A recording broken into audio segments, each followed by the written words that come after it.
Bonjour, on se retrouve pour ce nouveau tutoriel où on va parler du nouveau système d'input d'Unreal Engine, le Enhanced Input System. Comme on peut le voir, quand on va dans notre projet de settings, dans la partie input, là où avant on pouvait rentrer les axes et action mapping, maintenant c'est disable et on a un message qui nous dit de plutôt utiliser le nouveau système Enhanced Input Action et l'Input Mapping Context. Donc ici on va voir comment créer des inputs, créer des contextes et des configurations. Et on va créer aussi les inputs de base pour voir comment ils marchent vraiment. J'ai chargé le template à la troisième personne pour avoir déjà le caractère, pardon. Et j'ai supprimé tout le reste, donc tous les inputs qui arrivent avec, j'ai supprimé, et j'ai aussi supprimé tout ce qu'il y avait dans le graphe sur la gestion. Donc pour commencer, on va créer un folder input.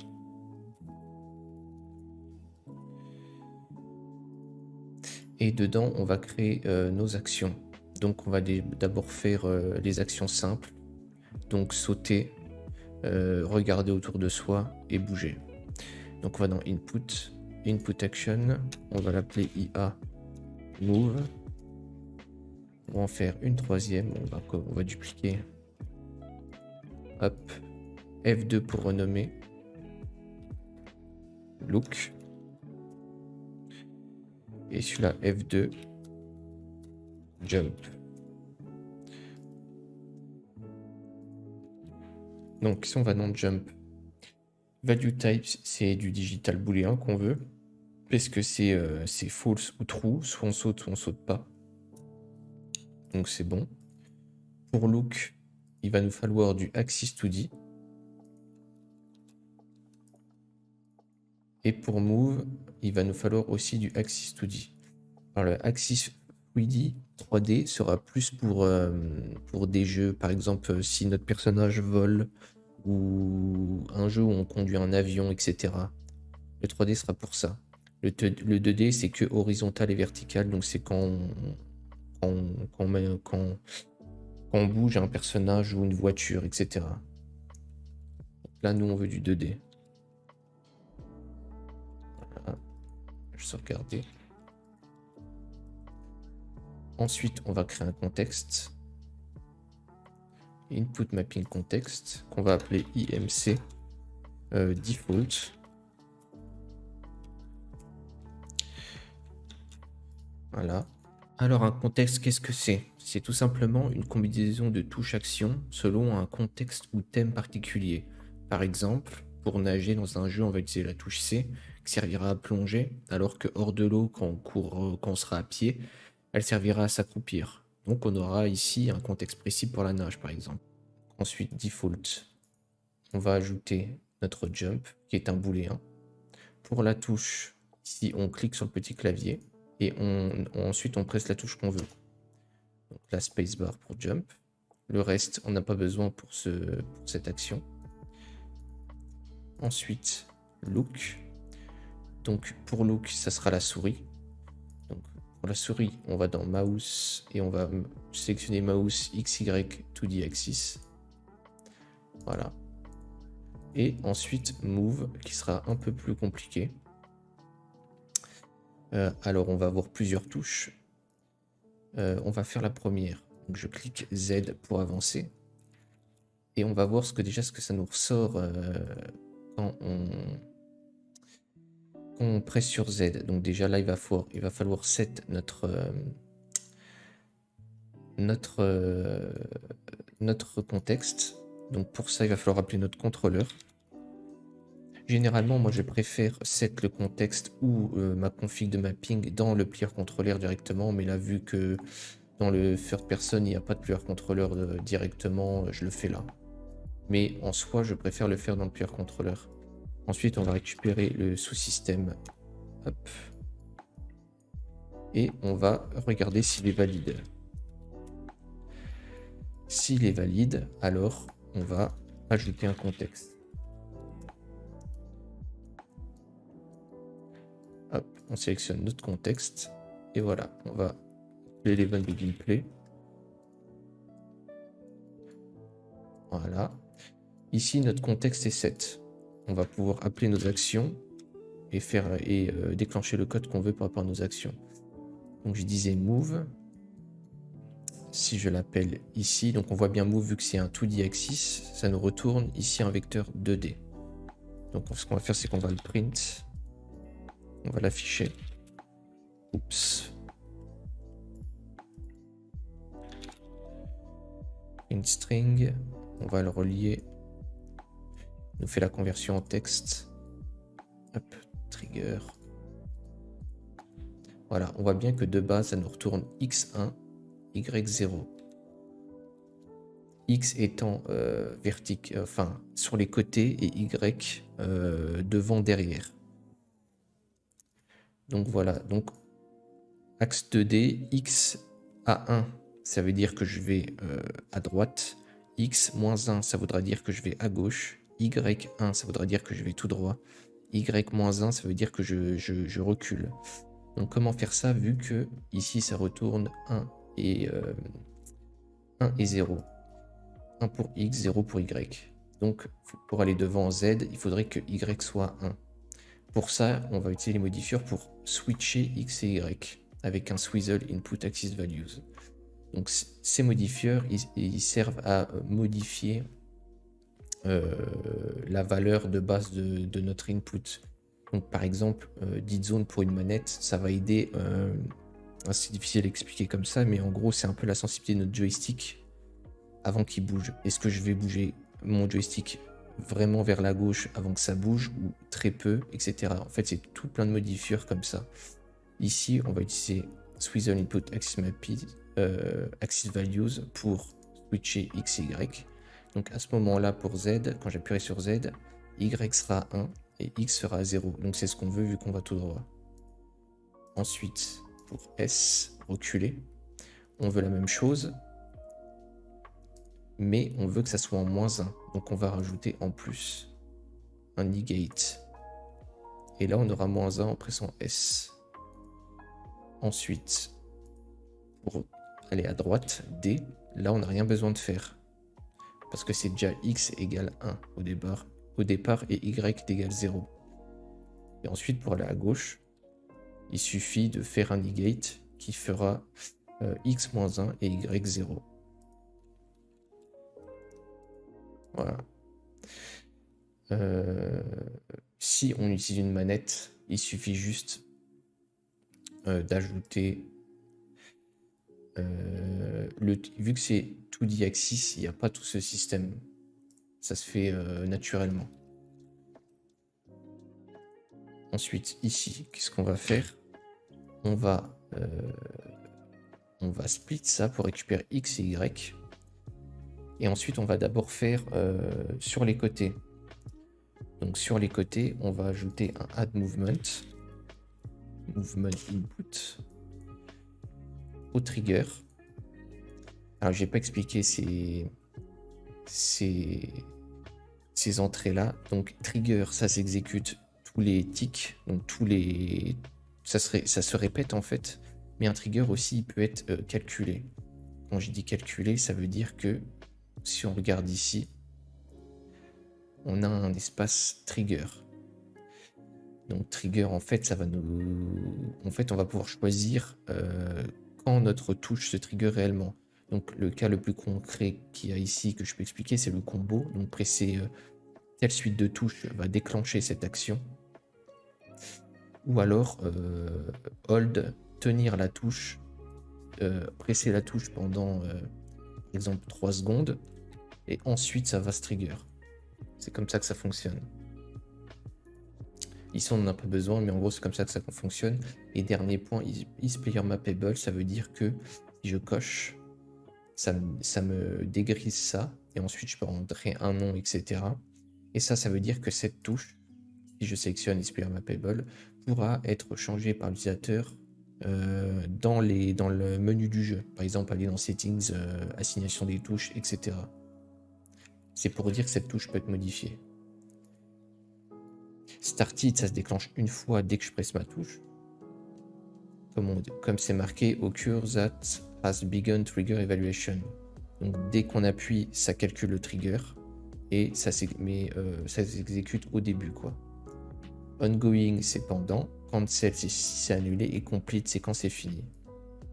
Et l'action, c'est l'action en question. Donc ici, c'est move. Donc on fait ça.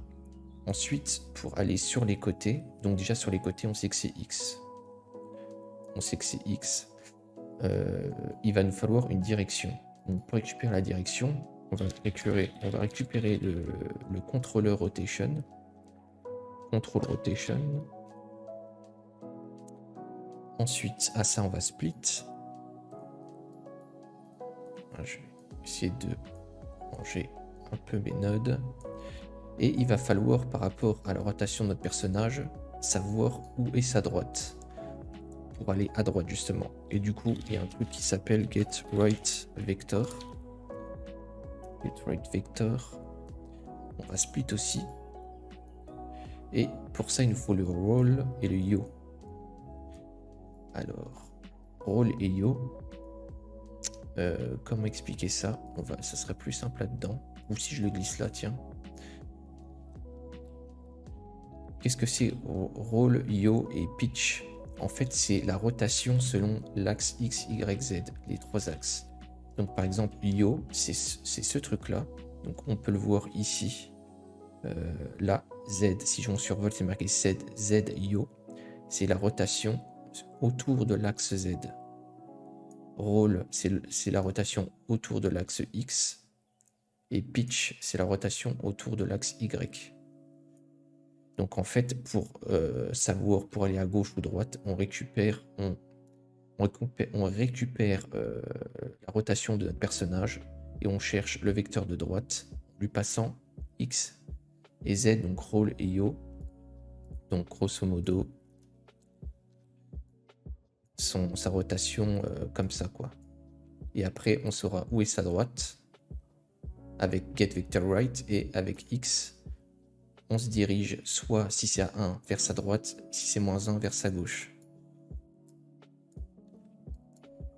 Ensuite, on va faire pareil, mais maintenant pour aller devant et derrière. Donc pour ça, on prend l'Y. Et il y aura le même principe. Sauf que... il y aura le même principe, sauf que là, on veut que le yo, le roll, pas la peine. Et ce coup-ci, c'est le get forward vector, pour savoir où est-ce que c'est devant le personnage. Oups. Ouais, c'est mieux de zoomer. Et voilà. Donc là, normalement, si j'ai pas fait de bêtises... Ah, je suis traviole. Ah non, c'est celui que j'ai ajouté. Je vais l'enlever. Je lance. Et là, ça marche nickel. Ça marche parfaitement. Maintenant, on va faire le move, le look, pardon, qui est beaucoup plus simple. Parce qu'il n'y a pas, c'est c'est que la souris c'est en 2D axis, donc on a déjà les bonnes valeurs. C'est un peu comme avec le joystick en fait. Voilà. On va split ça, qui est un vecteur 2D. Et on va faire add control yo et add control pitch.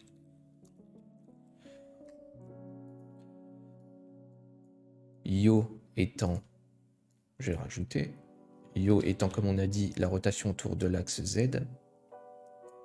Donc yo prendra X et pitch étant la rotation autour de l'axe Y. Et ça prendra Y. Trigger. Voilà. Alors, on va tester. Alors, ça marche bien, sauf que gauche, droite, ça marche. Par contre, quand je baisse ma souris, ça regarde en haut. Quand je monte ma souris, ça regarde en bas. Alors ça, c'est les goûts et les couleurs, j'ai envie de dire. Moi, j'aime pas du tout. Je préfère quand c'est inversé. Donc pour ça, si vous avez suivi jusque maintenant, on va dans Look, on ouvre et on va rajouter un modifieur Negate pour inverser. Hop, et on veut que ça soit sur Y. Non, je sais plus. Si, Y. Donc ça va inverser que sur l'axe Y. Donc au bas. Et si j'y retourne, à gauche, ça c'est tout bon, ça n'a pas inversé. Par contre, haut, quand je monte ma souris, ça regarde maintenant en haut, et quand je baisse, ça regarde maintenant en bas. Donc c'est nickel. Maintenant, on va faire le jump. Le jump, la classe parent caractère fournie par Unreal a déjà les fonctions qui nous permettent de jump. Donc ça, c'est vraiment le truc le plus simple. Quand je trigger, j'appelle, je vais appeler comme ça, jump. Et quand je cancel, stop jump.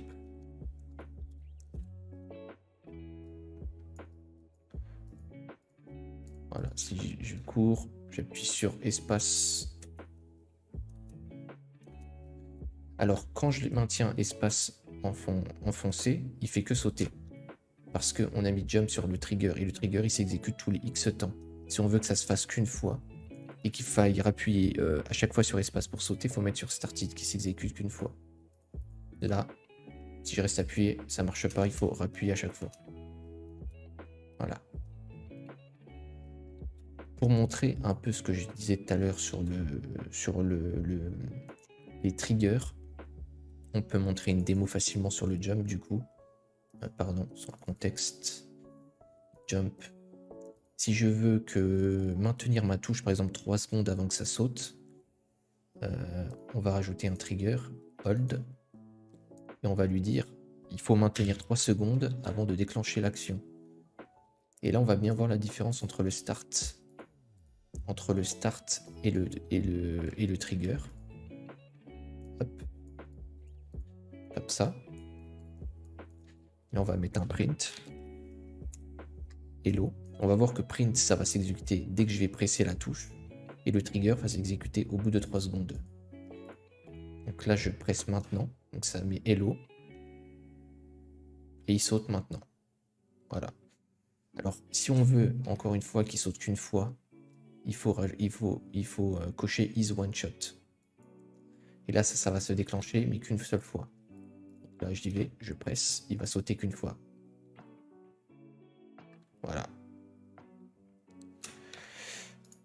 Après ça, faut parcourir un peu selon les cas qu'on a dans notre jeu, ce qu'on veut faire, mais ça nous permet de faire à peu près tout. Donc je vais enlever hold. Enfin, je vais enlever mon trigger qui me sert à rien du coup. Ce qu'on veut pour sauter. Donc voilà un peu comment marche le système d'input d'Unreal, le nouveau. En sachant qu'on peut mettre plusieurs contextes. Donc ça, je vais montrer aussi. On pourrait très bien rajouter un contexte. Donc un contexte default. Ça, quand on inclut le pack troisième personne, c'est déjà tout fait. Donc si on fait un nouveau jeu troisième personne ou même FPS, ça c'est déjà tout là. FPS, il y a en plus un contexte pour les actions. Donc imaginons qu'on charge le troisième personne template, on a ça pour notre jeu. Donc ça c'est bien, on laisse, on ajoute notre contexte default comme on a fait là via le player controller, c'est mieux je trouve, peu importe. Et ensuite on va rajouter des touches à nous pour les actions ou alors pour conduire ou pour nager par exemple. Si dans notre jeu on peut aller dans l'eau ou par exemple pour examiner un objet. Je sais pas, il y a un objet, il y a des jeux où là on peut faire consulter, l'objet apparaît à l'écran, ensuite on peut le tourner, tourner l'objet pour le consulter, etc. Donc ça pourrait être aussi un contexte différent. Là on va ajouter un contexte pour l'action. Donc IMC action. Oups.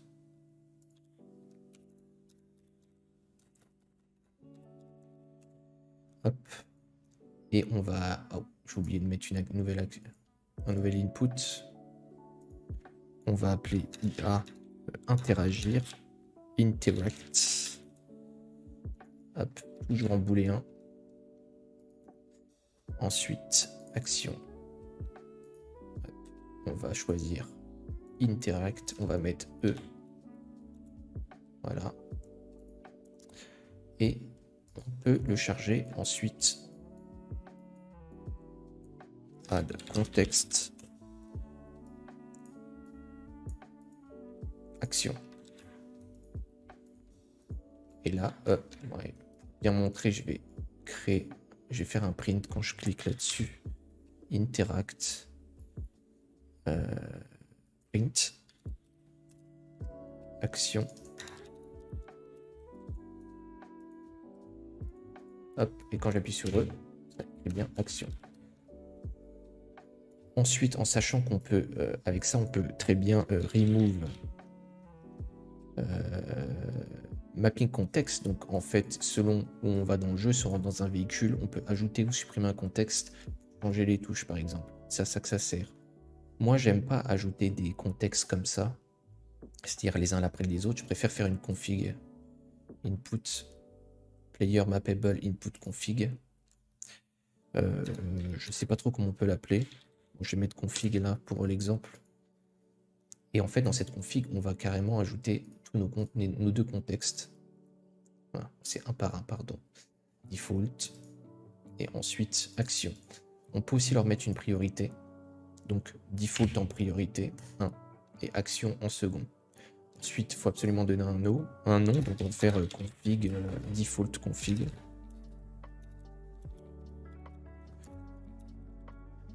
Voilà, on peut même ajouter des métadatas, le nom affiché pour notre config, etc. Et en fait, là, ce que ça va nous permettre de faire, c'est de ajouter les deux d'un coup en ajoutant directement notre config. Add player mappable config. Et hop, on ajoute notre config. Et là, ça marche toujours. Et on fait qu'une entrée. En plus, ce qui est utile, j'aime bien ça, faire comme ça, parce que ensuite, on va pouvoir récupérer, on peut passer notre config en variable, on peut boucler sur nos contextes, etc. Et en fait, ça nous sert pour faire des groupes. Comment dire, quand on va permettre dans les settings au user de changer ses touches, on va pouvoir grouper nos types de touches. Je vais vous montrer tout de suite un exemple. Donc on se retrouve, donc voici un exemple, par exemple contrôle, et là on va regrouper nos touches, notre contexte default, nos touches contexte action pour les changer. Et du coup ici dans cette UI là, je vais passer mon mapping config et je vais boucler sur mes contextes et je vais afficher le nom de mon contexte et les touches qu'il y a dedans pour faire pour les regrouper par thème, on va dire. Après, je pourrais très bien avoir un onglet ici, clavier-souris, un onglet manette. Dedans, je pourrais avoir default, action, nager, véhicule, etc. Voilà un peu comment ça se fait. Donc voilà, c'est un peu tout pour cette vidéo. Je pense que j'ai tout dit. J'ai fait un peu le tour. Je sais, si vous avez des questions, n'hésitez pas à les poser en commentaire. Et on se voit bientôt pour un nouveau tutoriel. Ciao!